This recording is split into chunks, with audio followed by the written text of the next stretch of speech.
Good morning, parents and learners. You're welcome to our e-learning class for today. My name still remains Mr. Chris, and I'll be taking you government today. Our topic for today's class is understanding constitutional forms. Okay, so before we go on with our class, we are going to begin with the definition of the word constitution.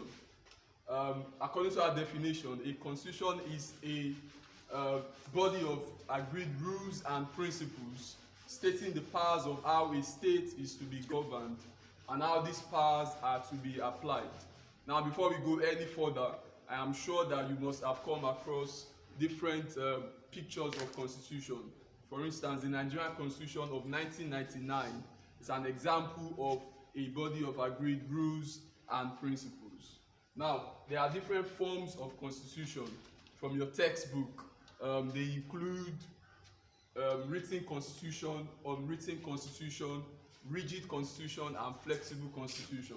Now, a constitution is said to be written if it is documented in a single book only. Let's take note of that. A constitution is said to be written if it is documented in a single book only. Now, a constitution is called an unwritten constitution if it is written in several books. A constitution is said to be an unwritten constitution if it is written in several books. As we proceed with our explanations, I hope you are getting the differences between a written constitution and an unwritten constitution. Let me go back again and refresh what we have just said. A constitution is said to be written if it is documented in a single book alone. A constitution is unwritten if it is written in several books. Now, when you hear the word unwritten constitution, you might be thinking, why is it unwritten? Does it mean it is written in the air? No. The answer is this: it is written in several books. That's the difference between an unwritten constitution and a written constitution. Then the third one we are going to be looking at today is the rigid constitution. When you hear the word rigid, it means that the constitution is cumbersome. It is hard to amend.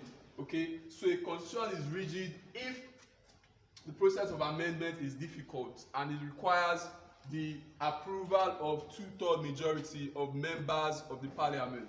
Now, the fourth one is the flexible constitution. A constitution is said to be flexible if the process of amendment is easy. So we can indirectly say that a rigid constitution and a flexible constitution are direct opposites. Rigid constitution is difficult to amend, while the flexible constitution is easy to amend. Now, the key notes from our topic for today has been summarized as follows. Now, a constitution can be written and at the same time be rigid. Okay, a constitution can be flexible and at the same time be unwritten. So let's take note of the major differences in the four major forms of constitution. Now, there are other types of constitution, but all the other types fall directly under these four. So these are the four major types of constitution that we have.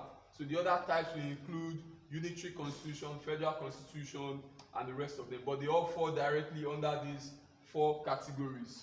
All right, so as we round up our class for today, we are going to be rounding up the class with an assignment. Now, these are the key terms, key terminologies that have been used in the topic. The first one here is amendment. The second one is flexible. Then you have rigid, rigorous, and parliament. You are expected to use your dictionaries to get the meaning of the words and then use them in sentences. All assignments should be submitted to the school's official WhatsApp number that is written here on the board. Until next time when we come again with another exciting e-learning class, stay safe. Thank you.